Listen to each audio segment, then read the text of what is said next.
ఓం నమ శివాయ. హరహర మహాదేవ శంభో శంకర. మన యొక్క గ్రామంలో కొలువై ఉన్న శ్రీ పార్వతీ సమేత రామలింగేశ్వర స్వామి దేవాలయంలో గత 6 నెలలుగా ధ్వజస్తంభం పడిపోవటం జరిగింది. మీ అందరికీ విషయాన్ని మొత్తం కూడా తెలుసు, ప్రతి ఒక్కరికి.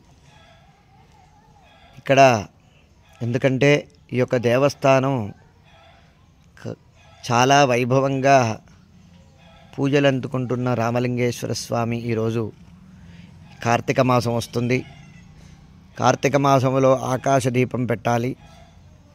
ఈ యొక్క శివాలయంలో ధ్వజస్తంభం అనేది లేకుండా అయిపోయింది. ఎంతో వైభవంగా గత 8 సంవత్సరాల నుంచి అంగరంగ వైభవంగా పూజలు అందుకుంటున్న స్వామి ఈరోజు ధ్వజస్తంభం లేకుండా ఉండిపోయింది. దాతలు ప్రతి ఒక్కరూ ఈ యొక్క మంచి కార్యక్రమం, ఎందుకంటే ఈ ధ్వజస్తంభానికి ప్రతి ఒక్కరు సహకరించినట్టయితే కొన్ని తరాలు ధ్వజస్తంభం దేవాలయంలో ఉంటుంది. మహనీయులు పెద్దలు ప్రతి ఒక్కరికి పేరు పేరున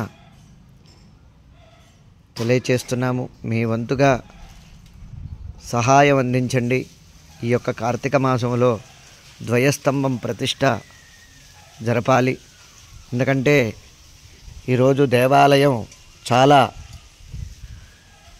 ప్రాముఖ్యత కలిసిన దేవాలయం ఇది. ఈ దేవాలయానికి ఎంతోమంది ఎన్నో రకాలుగా సహాయ సహకారాలు అందించారు. ఎందుకంటే ఈ యొక్క ధ్వజస్తంభానికి కూడా ఈ యొక్క ప్రతిష్ట కార్యక్రమానికి ధ్వజస్తంభానికి ప్రతి ఒక్కరూ మీ వంతు సహాయం చేయండి. ఈ యొక్క కార్తీక మాసంలో ఈ యొక్క ధ్వజస్తంభం ప్రతిష్ట చేయాలి. మహనీయులు ప్రతి ఒక్కరు కూడా, పెద్దలు భక్తులు పేరు పేరున ప్రతి ఒక్కరికి కూడా